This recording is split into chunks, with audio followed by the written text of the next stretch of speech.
Welcome to the third episode of PreciseTarget's Thought Leadership Series, The Retail Record. In this episode, our very own CEO, McGovern, sat down with Cynthia Janelli, President of Global Strategy at Zeta Global, to discuss expected trends in retail for the 2020 holiday season. Enjoy. I'm McGovern. I'm the founder and CEO of PreciseTarget. I'm Cynthia Janelli. I am the Group Vice President of Strategy at Zeta Global. Cynthia, I would like to welcome you to the Retail Record Fireside Chat. We are honored to have you with us. You're one of the notorious innovators in digital marketing. Maybe that should be your code name, Notorious Cynthia. And we're really excited that you're with us. And we're living in a disrupted world. But we should remember that disruption creates opportunity. In the last recession, Trade Desk was founded, Instagram was founded, Snap was founded, Pinterest was founded, LiveRamp kind of got together. And that all happened in the middle of the worst recession since the Great Depression. And we should remember that in the dot-com recession, the 2001 era, that's really when Google emerged, right? And so disruption creates opportunity. Now, we are fans of Zeta. We've been watching your company, and we think you're doing some really cool things, and could be one of those companies positioned to leapfrog out of this recession and benefit from it. And we thought, well, what better way of figuring that out than to invite the head of strategy to come talk to us. So that's why you're here. Thanks, Rob. Lovely intro. And 100% agree that with Zeta right now, there's an opportunity to really take this rapid acceleration to digital and use that as a growth opportunity for us as an organization in terms of how marketers use data. I've been at Zeta for about 5 years. I currently head the enterprise strategy team, and before that, some go-to-market business development roles there, and proceeding at Axiom and other big agencies like Digitas and McCann for more years than I want to admit. But from an insights, like customer insights perspective, I've always taken the lens of data and technology first, with the end consumer in mind. So how do we create those proactive, personalized experience that delight customers, but also drive bottom line growth? Well, so let's start with, if you could give us some background of your experience at Zeta, and in the business of providing insights to customers. Sure. So I think, taking a step back, let's just give a little bit of groundwork of what Zeta Global was founded on. So back in 2007, David A. Steinberg and John Scully, who is the former Apple and also the PepsiCo CEO, they had a vision that there was an opportunity in the market to bring how data was going to change the way marketers engage with consumers.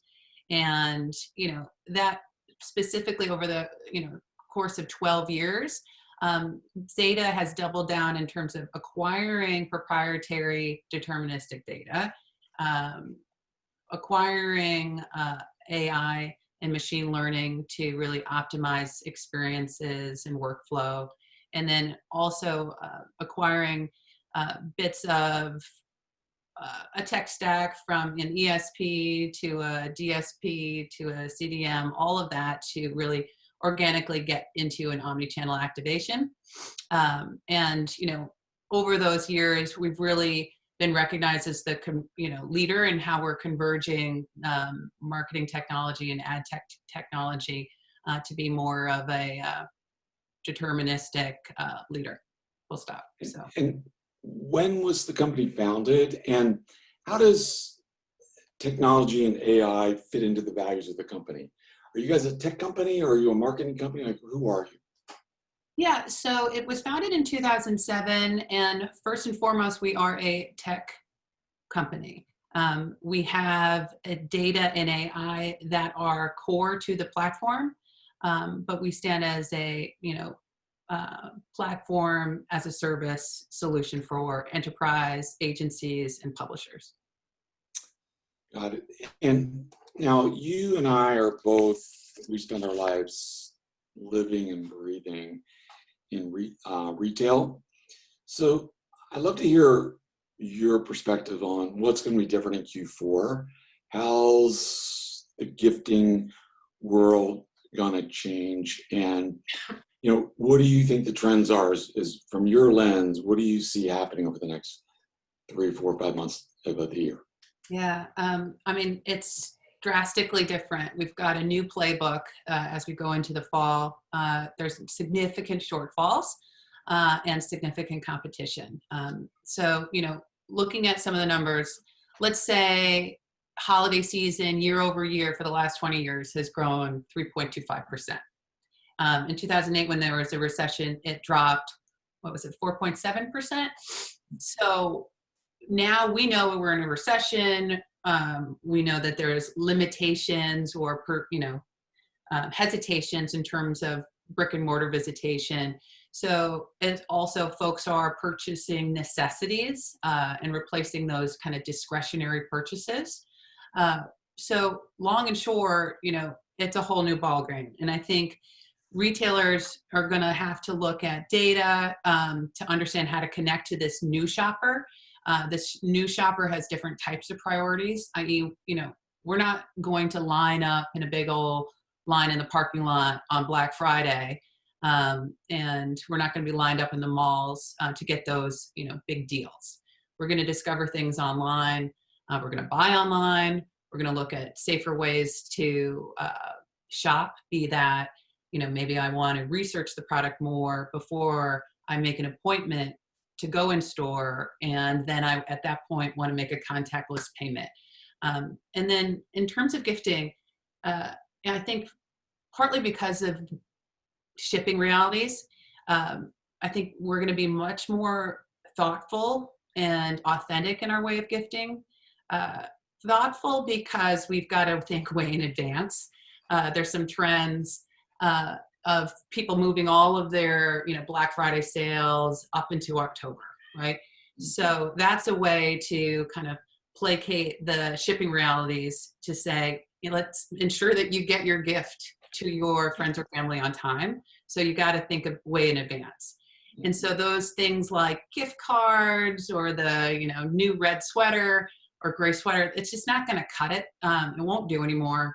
It's got to be, much more thoughtful led over convenience. I was reading this article and I was pleasantly surprised because you see there has been a decline, 9% decline in jewelry and luxury goods. But, maybe we'll all get a diamond or something because those gifts that are enduring, gifts that are, speaking a little bit more to the self-esteem part of coming out of, Corona virus and the lockdown, I think fewer things and better things in terms of gifts will prevail. Yeah, I just think it's, as an aside, and so the wild card to me is discretionary spend capacity is at its all-time high. People have money because they're not buying gas, they're not traveling, they're not going to restaurants, and how they spend that money is our job, right? We have to figure that out and help retailers. So now, for brands specifically, they have to create a new and different experience in this environment, and insights, data, and insights information is valuable. What advice do you have for them, and what should they be doing differently? So standout retail experiences before, I think I referenced this before, Vans with their skate park, having that retail experience that you wanted to be part of, that was self-reflective, that's just moved more into kind of brand positioning rather than the retail experience. But people are still going to go into stores. And compared to, the off the charts decline in foot traffic, our data does predict, because we have geo-environmental signals in our data cloud, we do predict that there's going to be a 20% surge in foot traffic. And then the standout experiences really have to prioritize customer experience to drive loyalty, because we're in this a bit of a cancel culture. And so if the customers that brands have cultivated during the pandemic, if they're going to come into stores, their expectations are higher than before. And we really need to keep those customers, given, lack of marketers' ability to really go and acquire folks during the holiday. So it really comes down to, if you're going to have a standout experience, what is the value that you are giving as, a customer gives up? So if I'm coming into the store and I'm perhaps a little bit hesitant because of safety concerns or crowds, how am I going to feel good about the experience? And it's not always going to be about price and convenience, because Amazon can trump them. So it's got to be about, positive, yes, save money, but function, elimination of friction, positive sensory experiences. Some brands are just making sure that they've upped their coffee game in car rentals, just that it is a positive experience, and that it's, symbolic in terms of how they choose to participate with that brand, given kind of the polarizing conversations in the market these days. And so I always think of your company as really at the front lines of providing data, insights, and advice to brands. And now you're going into a completely different retail and brand selling experience. So what are you doing different, and what are the questions from the customers? If your phone's ringing, what are they asking you? Yeah, so they're asking for ways to update their models, because we've changed so rapidly. Their old legacy models, like likelihood to buy again, likelihood to buy in a different category, those need to be refreshed. So they're looking to us for what are those new types of data signals that can, be additive to historical models. So, a lot of folks are looking to us to understand DMA, or like very household specific variations. So that's not just, what people do on the West Coast is very different from the East Coast. I had to bring that up because you called me notorious, but but it's also, they're asking for a focus on householding, and specifically in terms of Zeta's role, that's helpful because we have a deterministic point of view in terms of the landscape. And so I think we all know that, the preferences and behaviors of your neighbor is could be drastically different because of their household composition. Maybe they have someone at risk in their household, there's safety concerns. So our clients are really looking to say, well, what are those new addressable sources that can secure new kind of stated preferences, and how can I target and personalize in more real time to accordingly? So for many of the brands that are your clients, their primary business is in store, and they may be single digits e-commerce, and they're making this big pivot now to e-commerce, which is in some ways still foreign turf for them. And what used to be the the omni-channel is now the uni-channel. They have one channel, is e-commerce. And if you were giving advice to a client that really it's make it or break it online in Q4, what are some of the advice elements you're giving them? Sure. So it's really understanding their inventory, because, I I think there was a lot more flexibility in terms of what you promote as a brand. What we don't want is there to be inconsistency in fulfillment. So I ordered something, it's backlogged, and I don't get it. So having a real understanding of inventory tied to your product recommendations that come to life on site, having things like alerts and triggers to be more real time, because if something's back in stock, or if something has recently had a price drop, or those types of carrots to get people back to the site are really important. We could mid-market, enterprise level, or even startup, just getting a solid e-com solution, be it a Shopify account, or being able to really understand on a CDM level how do transactions connect with customers, how those like web behaviors can complete a view of a customer. I think that's very important as we go away from physical connections with customers. It's really, how are you paying attention to motivators, transactions, and then really, being more proactive in terms of delivering what customers want and serving them digitally. And so how can brands use insight data to do things they really care about, which is making you a more loyal customer and increasing your basket sizes? Like what kinds of things can they do? Yeah, so it's kind of a straight recommendation, out of the box recommendation that we say, especially going into holiday, like, do we have price sensitivity modeling in place? I think a lot of brands lately are trying to find a way to compete outside of promotion because it is so flooded, because there's, people are wanting to offset inventory, or it's just crowded. So how do we offset promotion? How do you know who to provide the incentive to and who not to? I think the lines of price elasticity is really going to change, since, maybe now, because I haven't been traveling and taking those, family trips, now I'm able to go and buy into a different, merchant group.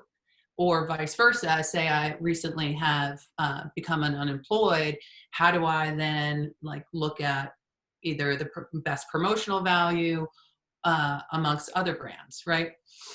So price sensitivity. Another trick that we're really recommending is coaching wish list behavior. And that's a nice way where we can get stated preferences outside of transactional history. So a lot of our customers have new customers because of COVID, younger customers, maybe digitally immature customers that are just trying to figure things out. So how do we, get folks to authenticate with, setting up wish lists, keeping things in cart, allowing them to kind of make those decisions over time and then bringing them back. I think that's really helpful in terms of data perspective and understanding customers. And then last bit would be getting some core identity resolution in place because, abandoned browse and abandoned cart activities in terms of e-com are make or break. And so if you can, there's significant revenue that comes from that in fourth quarter. So if you can add authentication and just increase, say you could authenticate a cookie to an individual only by 30%. If they're an opted in customer, just little percentage increases in getting those abandoned browse and abandoned cart emails out or tactics out, that can have a significant impact to retailers' bottom line. Right. Now, you mentioned wish lists, and for me personally, I think of Amazon as being one of the pioneers in it. But that there's this balance of people looking at it as a potential salvation or the potential death of their companies. I mean, where do you come out on it? Should Amazon be part of a brand strategy or not? I've seen a lot of our brands pull away from Amazon. They're great. They're big. They're innovative. they're consolidating and they're creating fantastic recurring revenue solutions. But from a brand level, I wouldn't trust them. There's too many examples of, let's say, startups that have brought a product to Amazon, they get great exposure, but then surprise, surprise, there's a private label or copycat product being manufactured overseas that has taken away kind of the trust in Amazon. I don't necessarily know, Walmart puts out, that they've have a relationship with Shopify. That's a new partnership to give additional scale to kind of those small or medium-sized businesses so that can transact and have visibility to a larger marketplace. They could be just like Amazon, but what they're trying to position us as we, move into this quarter is that they're more all-American, that they're, supporting local businesses, that they're, making it more accessible for these brands to compete digitally. Time will tell, but I think there is a growing resurgence to kind of take data back to the hands of the brands and the marketers and kind of support the little guys because of trust. Yeah, I would agree that I think we've counted over 200 knockoff apparel brands created by Amazon in 2 years, right? And a lot of the products that people are wearing and buying, they don't realize is actually a house brand, and I think that's their long game, and which is very risky for the brands.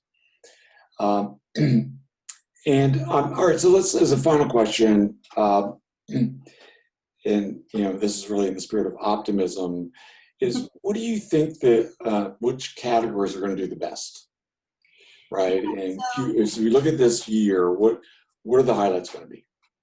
Highlights. I've been struggling with this because our data cloud is saying electronics and cell phones, even though there's a new iPhone release coming out, there's been a 55% decrease. And so, but when you think of kind of the pent up demand for live sports, and you think about gaming and virtual reality, I see there be a significant surge in gaming, electronic accessories for music. I'm on the fence about the big screen TVs because there's not really group viewings. There's not going to be the big Super Bowl get together, presumably. Maybe there will, and I hope there will. But I feel like it's more about Wi-Fi, streaming capabilities, gadgets, gaming, interaction, so that those social connections, be it digital, still happen, and that we're still kind of participating as a community surrounding whatever tentpole events are available, but just in a digital fashion. So I'm all for electronics and cell phones. I think health equipment is still Unbelievable, isn't it? Yeah. I saw some recent trends where usually it's always January. Everyone's like, okay, let's get fit, right? But there's a September surge where I think it's just people are now back into routine if their kids are doing a hybrid program or remote learning, that this routine of, okay, well, what is my forecast going to be? What is my daily routine going to be? And how can you make those the best possible for you? And health and fitness and streaming all kind of double into, I think, great growth categories for fourth quarter. Yeah, I agree with what you're saying. The two I would add is we've been really impressed with the growth in hobby spending. Like Michael's is having an all-time puzzles, yeah. And home improvement, like the Home Depot, Lowe's, wow, they're having knockout quarters.